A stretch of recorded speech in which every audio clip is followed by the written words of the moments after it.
আপনারা তো বড় বড় কথা বলেন, প্রবাসীর জন্য এই করবেন ওই করবেন, করার তো কোনো কিছুই করেন না।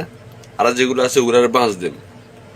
এই যে মনে করেন আজকে অনেক দিন ধরে এই বেজারগুলো চলতেছে, প্রবাসীরা দুইটা একটার বেশি মোবাইল নিতে পারবে না বাংলাদেশে। তাও যারা নে 60 দিনের বেশি থাকলে মোবাইলটা রেজিস্ট্রেশন করা লাগবে।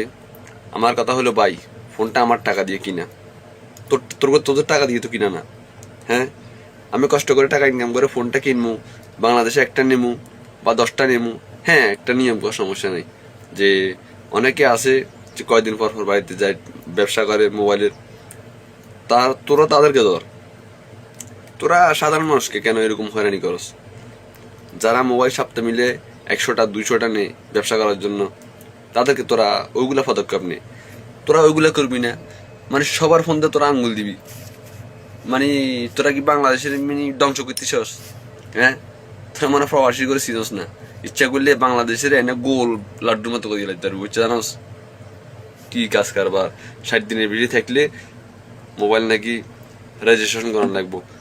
দেশ হেগুনের বাপের খালি আন্ডানো, আর মোবাইল আন্ডা টিয়া দিয়ে কিনে আনো, হেগুন আন্ডা টিয়া কিনে দিব। আবার 60 দিনের বেশি থাকলে মোবাইল রেজিস্ট্রেশন করানো লাগবো। আন্ডা বাইর যেমন টিকিট এগেন আন্ডা বাইর চলমু যে টাকাগুলা এগুলো সব হেগুনে চালাবো, হেগুনের বাপ দাদা টিয়া দিয়ে আমরা চলমু। কত সুন্দর কথা! 60 দিনের বেশি থাকলে মোবাইল রেজিস্ট্রেশন করানো লাগবো। এত কাহিনী বাদ দিয়ে রান আপনারা, বুঝছেন নি? প্রবাসীরা যদি সবাই এক হয় তাইলে মনে করেন যে বাংলাদেশ আর থাকি না, বাংলাদেশে থাকুন লাগতো না। বাংলাদেশ এন্ডা করে ভিক্ষা করানো লাগবো। এমনি তো মনে করেন যে ভিক্ষা করেন, প্রবাসী যদি টাকা না হারে তো আপনারা খালি হত হাতে ভিক্ষা করতেন। আপনাদের মতো নেতা প্রবাসীরা হাত তলে রাখতো, বুঝছেন না? আপনাদের করে প্রবাসীরা এখনো সম্মান দিক কেন জানেননি? কারণ আপনারা বাংলাদেশে আছেন, আমরা বাইরে আছি। আমরা চাই আপনারা থাকেন, দেশটাকে পরিচালনা করেন। আমরা রেমিটেন্স পাঠাই, দেশটাকে উন্নত রাখি, আপনারা ওইখানে পরিচালনা করেন। আপনারা তো পরিচালনাটা ঠিকভাবে করেন না।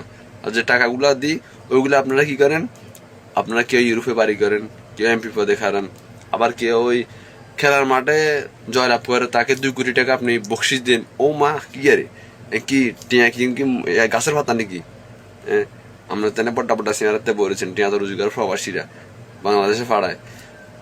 প্রবাসীদের এয়ারপোর্টে আপনারা মনে করেন যে ভালো একটা কিছু করতে পারেন না, আর 2 কোটি টাকা ওই আরে বকশিস দেন, ওই যারে নিয়ে দিনে আলগা টাকা হাইলে ফিরিত বারে।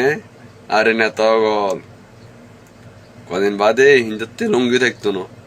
যে অবস্থা চলবো বাংলাদেশে, খালি প্রবাসী যে একবার চকুর লাইনে চান, একবার চকুর লাইলে তারপরে দেখবেন নাম না হিন্দুত্ব লঙ্গিও থাকতো না। নেতা আমি বাড়ি যাবো, বুঝছেন না? আর সরকারের কথা কি কম জিয়াই হিয়াই সেঙ্গার বাল, খাস কথা।